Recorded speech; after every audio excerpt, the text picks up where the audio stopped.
आपण खरंच स्वतंत्र झालो आहे का? आपण म्हणतो भारत स्वतंत्र आहे, राईट? पण 15 ऑगस्ट 1947 रोजी जसं भारताने परकीय राजवटीतून स्वातंत्र्य मिळवलं, पण आज 2026 मध्ये एक वेगळा प्रश्न आपल्यासमोर उभा आहे. जसं की ऑलरेडी तुम्हाला माहिती आहे की आपल्या मनाला स्वातंत्र्य आहे का? हा खरं तर सगळ्यात मोठा इथे प्रश्न आहे, बरोबर ना? आपण आपल्या स्वप्नांनुसार जगतोय का? आपल्या निर्णयांवर आपला अधिकार आहे का? किंवा अपयशाची भीती न बाळगता आपण पुढे जातोय का? की अजूनही लोक काय म्हणतील ही भीती आपल्या मनात आहे? किंवा माझ्याकडून हे होईल का? किंवा असे बरेच प्रश्न आपल्याला सतत सतावत असतात. माझं नशीबच खराब आहे, किंवा माझ्याकडे पैसे नाहीत, किंवा माझं बॅकग्राऊंड मोठं नाहीये, माझ्या फॅमिलीमध्ये कोणी बिझनेस केलेला नाहीये, किंवा मला आयुष्यात पुढे जायचंय तर मी कसा जाऊ शकतो? ही जी विचारांची गुलामगिरी आहे, या विचारांच्या गुलामगिरीत आपण अडकलेलो आहोत, बरोबर? स्वातंत्र्य म्हणजे फक्त परकीय सत्ता जाणं नाही, तर काय? स्वातंत्र्य म्हणजे फक्त हातात तिरंगा घेणं, किंवा व्हॉट्सॲपला किंवा इंस्टाग्रामला स्टेटस टाकणं नाही. स्वातंत्र्य म्हणजे फक्त राष्ट्रगीत म्हणणं नाही. स्वातंत्र्य म्हणजे फक्त तुम्ही सोशल मीडियावर जाता आणि हॅपी इंडिपेंडन्स डे असं स्टेटस टाकता किंवा स्टोरी रील्स लावता, असं लिहिणं म्हणजे खऱ्या अर्थाने स्वातंत्र्य नाही. तर खऱ्या अर्थाने स्वातंत्र्याची डेफिनेशन ही खूप वेगळी आहे. स्वातंत्र्य म्हणजे स्वतःच्या विचारांची ताकद, स्वतःच्या निर्णयांची ताकद, तुम्हाला तुमचे निर्णय घेता येणं, ती ताकद तुमच्याकडे असणं, किंवा स्वतःच्या पायावर उभं राहण्याची ताकद म्हणजे खऱ्या अर्थाने तुमचं स्वातंत्र्य. आज आपण बघतो बऱ्याचशा महिला किंवा बरेच लोक, त्यांना त्यांच्या आयुष्यात हे स्वातंत्र्य नाहीये, किंवा आयुष्याची जी दिशा आपण म्हणतो ती स्वतः ठरवण्याची जी ताकद असते, तुम्हाला कुठलं करिअर करायचंय, किंवा तुम्हाला काय बिझनेस करायचा आहे, तुम्हाला आयुष्यात नेमकं करायचंय काय, हे जे ठरवण्याचं स्वातंत्र्य ते तुम्हाला असणं खरं तर गरजेचं आहे. मग ते स्वातंत्र्य तुमच्याकडे आहे का? जसं की बऱ्याच वेळा आपल्याला हा प्रश्न पडतो की आपल्या पूर्वजांनी आपल्यासाठी काय केलं, बरोबर? सो आज आपण बरोबर. त्याही गोष्टीवर डिस्कस करूया. आज आपण ज्या भारतात जगतोय त्यासाठी कित्येकांनी आपलं तारुण्य दिलं, बरोबर? जसं की कित्येकांनी आपल्या कुटुंबापासून दूर राहिले, त्यांनी भरपूर संघर्ष केला, कित्येकांनी तुरुंगवास भोगला, कित्येकांनी आपल्या आयुष्याचा त्याग केला. ते त्यांच्या फॅमिलीपासून म्हणजे त्यांच्या बायकोपासून, आईवडिलांपासून, मुलांपासून ते राम राहिले, ते सीमेवर लढत राहिले. असे कितीतरी आपल्या देशामध्ये थोर नेते होऊन गेले, जसं की भगतसिंग असतील, सुभाषचंद्र बोस असतील, किंवा महात्मा गांधीजी असतील, लोकमान्य टिळक असतील. असे अनेक ज्यांनी त्यांच्या स्वतःच्या आयुष्याचा त्याग केला. चंद्रशेखर आझाद असतील, किंवा झाशीची राणी लक्ष्मीबाई असतील. अशा कितीतरी लोकांनी आपल्याला भारताला स्वातंत्र्य मिळावं म्हणून त्यांनी आयुष्याचा त्याग केला. अशा असंख्य ज्ञात अज्ञात स्वातंत्र्य सैनिक, अशा बऱ्याचशा लोकांनी जे आपलं स्वप्न होतं की आपला भारत देश स्वतंत्र झाला पाहिजे आणि भारतातल्या प्रत्येक नागरिकाला स्वातंत्र्याने जगता यायला पाहिजे, यासाठी ते लोक लढले. त्यांनी ते स्वप्न पूर्ण केलं की भारत स्वतंत्र व्हावं. पण आज आपली जबाबदारी काय आहे, बरोबर?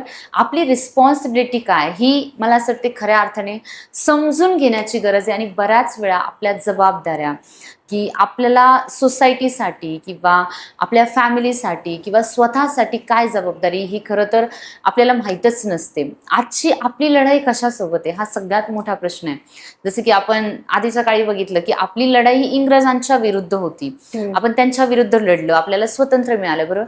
पण आजची लढाई ही खऱ्या अर्थाने वेगळी आहे. आजची लढाई जी आहे ती अज्ञानाविरुद्ध, गरिबी विरुद्ध, किंवा तुम्ही म्हणू शकता बेरोजगारी विरुद्ध, बरोबर? या सगळ्या विरुद्ध ही लढाई आहे, किंवा भ्रष्टाचाराविरुद्धची लढाई आहे. मग ती लढाई आपण खऱ्या अर्थाने लढतोय का? किंवा आपल्या समाजामध्ये जी अंधश्रद्धा आहे, ज्या रूढी परंपरा आहेत, त्याच्या विरुद्ध ही लढाई आहे. किंवा तुम्ही बघता समाजामध्ये व्यसन, दारू, सिगारेट असं खूप जास्त, आजची जी तरुण पिढी आहे ती सुद्धा व्यसनाधीन झाली आहे. ही लढाई त्या व्यसनाविरुद्ध आहे. किंवा तुमच्या डोक्यामध्ये, तुमच्या विचारांमध्ये जी नकारात्मकता आहे किंवा जी निगेटिव्हिटी आहे, त्या विचारांविरुद्ध ही लढाई आहे.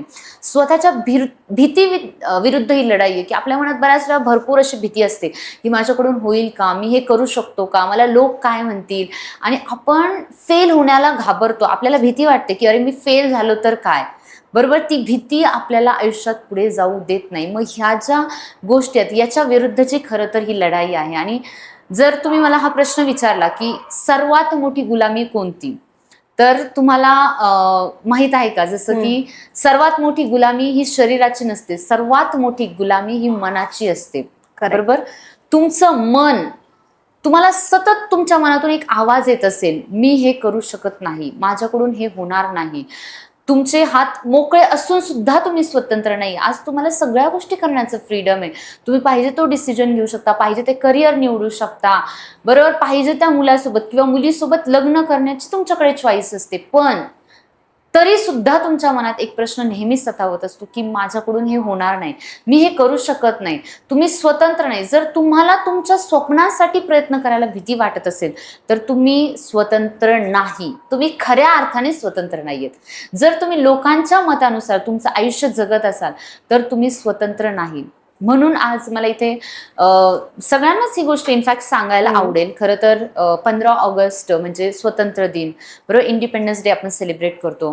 पण आपल्या मनाला स्वतंत्र करण्याची गरज आहे. आपल्या मनातली जी भीती आहे, आपला जो आत्मविश्वास आहे तो वाढवणं गरजेचं आहे. नवीन नवीन स्किल्स शिकणं, राईट टाइमला राईट डिसिजन घेणं, या सगळ्याचं स्वातंत्र्य मिळवणं खऱ्या अर्थाने गरजेचं आहे. सो आज आपल्याकडे बऱ्याच संधी उपलब्ध आहेत, वेगवेगळ्या व्यवसायाच्या, जॉबच्या म्हणा किंवा शिक्षणाच्या संधी, भरपूर संधी आहेत. आधीसारखा काळ आता राहिलेला नाही. पण मित्रांनो, आजचा भारत हा खूप वेगळा आहे. आपल्या हातात टेक्नॉलॉजी आहे, इंटरनेट आहे, मोबाईल आहे, लॅपटॉप्स आहेत, AI चा जमाना आहे, बरोबर. आपण म्हणतो की डिजिटलचं जग आहे. सो आज सगळीकडे डिजिटलचा जास्तीत जास्त वापर केला जातो. वेगवेगळे टूल्स असतील, सॉफ्टवेअर्स असतील, एज्युकेशनच्या भरपूर संधी आहेत. त्याचबरोबर सगळ्यात मोठं जे वेपन किंवा आपण ज्याला शस्त्र म्हणतो आजच्या टाइममध्ये, ते म्हणजे सोशल मीडिया आहे. की तुम्ही सोशल मीडियाचा वापर करून तुम्ही तुमच्या बिझनेसला किंवा तुम्ही तुमच्या प्रोफेशनला ग्रो पण करू शकता, किंवा सोशल मीडिया वापरून तुम्ही त्यामध्ये फक्त एक, आपण त्याला असं म्हणू शकतो की तो एक डिसएडव्हान्टेज पण ठरवू शकता. सो चॉईस तुमची की तुम्हाला एक्झॅक्टली काय करायचंय. आज जर एखादा तरुण पुण्यात किंवा मुंबईत किंवा संपूर्ण भारतात जर त्याला बिझनेस करायचा असेल तर त्याच्यासाठी सोशल मीडिया हा सगळ्यात स्ट्रॉंग प्लॅटफॉर्म आहे. किंवा तुम्हाला एखादी स्किल शिकायची आहे तर तुम्ही ऑनलाईन ती स्किल शिकवू शकता आणि जगभरात ती तुम्ही लोकांना शिकवू सुद्धा शकता, जेणेकरून तुमच्यामुळे बरेचसे लोक शिकू शकतात. एका छोट्या गावातील विद्यार्थी किंवा एखाद्या मोठ्या शहरातल्या विद्यार्थ्याशी स्पर्धा करू शकतो. हे स्वातंत्र्य आपल्याला आज इंटरनेटने दिले. म्हणजे तुम्ही आहे त्या ठिकाणी जिथे बसलाय तिथे बसून तुम्ही पूर्ण जग बघू शकता, तुम्ही जगातल्या वेगवेगळ्या गोष्टी शिकू शकता. ती नॉलेज मिळवण्याची ताकद तुमच्यात आहे, त्या संधी आज तुमच्याकडे. आज तुमच्याकडे रोजगार उपलब्ध आहे. फक्त तुमच्या हातात काय आहे, तुमच्या हातात आहे की एक योग्य डिसिजन, आणि या सगळ्याचा कसा वापर करायचा हे तुमच्या हातात आहे. तर मला असं वाटतं की इंडिपेंडन्स डे निमित्त म्हणजे स्वतंत्र दिनाच्या निमित्त आपल्याला जर ह्या सगळ्या गोष्टींचं स्वातंत्र्य आहे तर आपल्याला त्या गोष्टींची जबाबदारी घेऊन, त्या गोष्टींची जाणीव करून, एक विचारपूर्वक डिसिजन घेऊन आपल्यासाठी जे योग्य आहे आणि इतरांसाठी जे योग्य आहे ते आपल्याला निवडता आलं पाहिजे. सो तुम्हा सगळ्यांना स्वातंत्र्य दिनाच्या खूप खूप शुभेच्छा.